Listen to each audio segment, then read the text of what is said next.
বিসমিল্লাহ। প্রথম প্রশ্ন হলো, গীবতের শাস্তি কি এ সম্পর্কে জানালে উপকৃত হব। গীবতের শাস্তি কি? গীবতের পরিচয় জানেন তো আপনারা? যেটা আমাদের কাছে এখন ঘি ভাত হয়ে গেছে, সেটা হলো আসলে কি? গীবত। নবী করিম সাল্লাল্লাহু আলাইহি ওয়াসাল্লাম বলেছেন, আতাদরুনা মাল গীবা, তোমরা কি জানো গীবত কাকে বলে, গীবতের পরিচয় কি? তখন সাহাবায়ে কেরাম বলেছেন, আল্লাহ রাসূল সাল্লাল্লাহু আলাইহি ওয়াসাল্লামের উপর ন্যস্ত করেছেন উত্তর দেওয়া। তিনি নিজে উত্তর দিচ্ছেন যে গীবত হলো যিকরুকা আখাকা মা ইয়াকরাহুহু, কোন ব্যক্তির পেছনে তার অগোচরে, তার অনুপস্থিতিতে এমন কিছু বলা যেটা তিনি শুনলে মনে কষ্ট পাবেন, এটার নামে কি? গীবত। তাহলে গীবতের জন্য কাউকে বদনামি করা সে অর্থে বদনামি করাও জরুরি না, শুধুমাত্র কারোর পেছনে এমন কিছু বললেন যেটা তিনি শুনলে মনে কষ্ট পাবেন।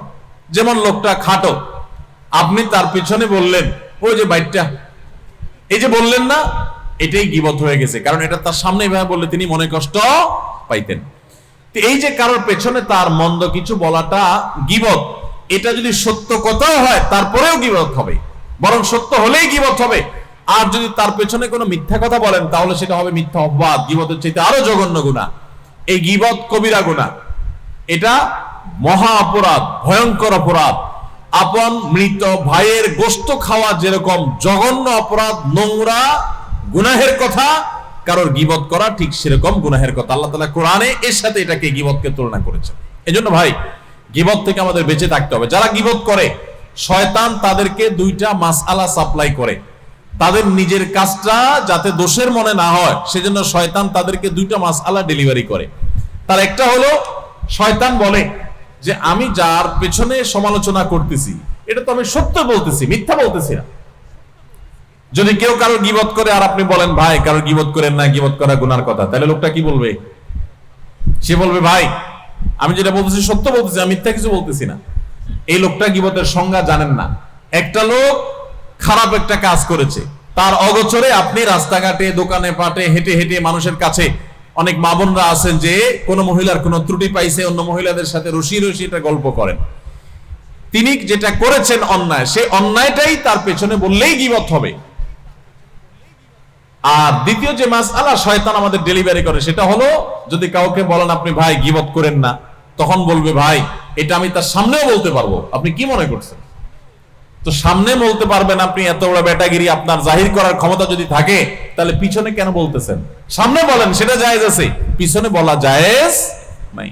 সামনে সুন্দরভাবে বলেন যাতে তার সংশোধন হয়। দেখুন ইসলাম কেন গীবতকে নিষেধ করেছে জানেন? গীবতের মাধ্যমে সামাজিক বিশৃঙ্খলা তৈরি হয়, অশান্তি তৈরি হয়, সম্প্রীতি বিনষ্ট হয়, সমাজ অশান্তির দিকে ধাবিত হয়। কিভাবে? একটা মানুষ খারাপ কাজ করেছে, তার অগোচরে আরেকজনের কাছে যদি তার দোষের কথা বলেন, তাহলে এই লোকটার দোষ কি সংশোধন হয়ে যাবে? যাবে না। বরং কি হবে?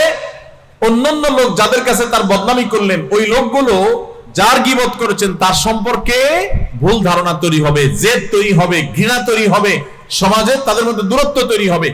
তাহলে সংশোধন তো হলোই না, বরং তার দোষগুলো মানুষের কাছে বলে বলে বলে বলে তার অনেক ক্ষেত্রে সংশোধন হওয়ার পথ আপনি আরো রুদ্ধ করে দিলেন। গোটা সমাজের মধ্যে আপনি নোংরামি ছড়ায় দিলেন।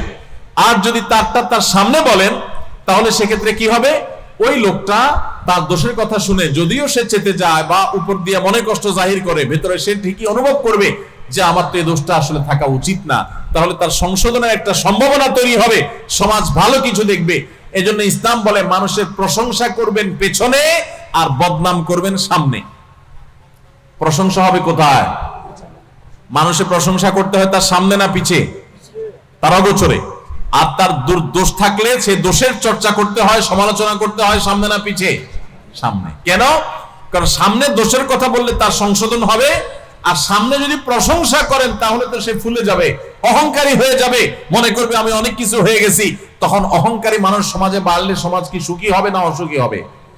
আজকে আমাদের সমাজে এত মাস্তানি, এত মাতবরি, এত গুন্ডামি, এত টাকার বাহার, এত অস্ত্রের ঝনঝনানি, এত শক্তি প্রদর্শনের যে অসুস্থ প্রতিযোগিতা, এগুলো অহংকারের কারণে হয়ে থাকে। মানুষ যদি বিনয়ী হয়, ভদ্র হয়, ভালো মানুষ হয়, তাহলে সে তো অহংকার করবে না, সে তো মাস্তানি দেখাবে না, গায়ের জোর দেখাবে না, সে তো পেশি শক্তি প্রদর্শন করবে না। ইসলাম সেজন্য মানুষকে সামনে প্রশংসা করতে নিষেধ করে। সামনে প্রশংসা করলে মানুষ অহংকারী হয়ে যায়, ফুলে যায়, দাম্ভিক হয়ে যায়, এবং তার কারণে সমাজ অশান্তির দিকে ধাবিত হয়। আর পেছনে প্রশংসা করলে লাভ কি হয়, যে এই লোকটার প্রশংসা যখন আপনি পেছনে করবেন, যাদের কাছে করবেন, তারা তার সম্পর্কে সুধারণা তৈরি হবে, ভালোবাসা তৈরি হবে, সম্প্রীতি তৈরি হবে। মাশাআল্লাহ, তার ভিতরে এই গুণটা আছে, আমার জানা ছিল না, তাহলে তার প্রতি একটা হৃদ্যতা তৈরি হবে। এর মাধ্যমে সমাজে একটা সুন্দর আবহাওয়া তৈরি হবে। এজন্য ইসলাম বলে মানুষের দোষ বলবেন সামনে, গুণ বলবেন পেছনে। কিন্তু এই কাজটা করতে বিরক্ত লাগে। আমরা বেশিরভাগ মানুষ হলাম এর উল্টাটা করি। মানুষের সামনে তারিফ করে পাম্পট্টি দিয়ে বাতাস দিয়ে ফুলাই তারে, আর তার দোষগুলো সব পেছনে বলি, অর্থাৎ তার কাছে ভালো সাজি, পেছনে তার দুর্নাম করে, গীবত শিকায়েত করে, সমালোচনা করে নিজের আমল বরবাদ করি, সমাজকে ধ্বংস করি। ঠিক না বেঠিক? এজন্য ভাইরা, গীবত জঘন্য অপরাধ। সারাদিনে সবচেয়ে বেশি যে পাপ, যে কবিরা গুনাহ আমাদের দ্বারা হয়, তার ভিতরে একেবারে শীর্ষস্থানীয় কবিরা গুনাহ হলো এই গীবত। ঘরে ঘরে, জনে জনে এই গীবত হয়। অনেক সময় গীবত যে করি আমরা টেরও পাই না। ইসলামের নামে গীবত অনেক সময় করি আমরা। ইসলামিক বিভিন্ন গ্রুপ, বিভিন্ন দল, বিভিন্ন মত, বিভিন্ন বলয়, বিভিন্ন গোষ্ঠী, তাদের মধ্যে দেখবেন একদল আরেক দলের অমুকের বিরুদ্ধে, তমুকের বিরুদ্ধে ব্যক্তিগত বিষয়গুলো নিয়ে তারা রসিয়ে রসিয়ে গল্প করে করে তারা সমালোচনা করছেন। শয়তান তাদেরকে বুঝতেও দিচ্ছে না যে তারা কবিরা গুনাহে লিপ্ত হয়েছে। আছে না নাই?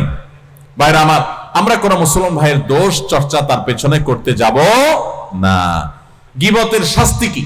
শাস্তি হলো, আপনারা মেরাজের সে হাদিসটি অনেকেই শুনেছেন। প্রিয় নবী সাল্লাল্লাহু আলাইহি ওয়াসাল্লাম মেরাজে যখন গিয়েছেন, তখন সেখানে তিনি দেখেছেন কিছু জাহান্নামী মানুষের শাস্তির চিত্র।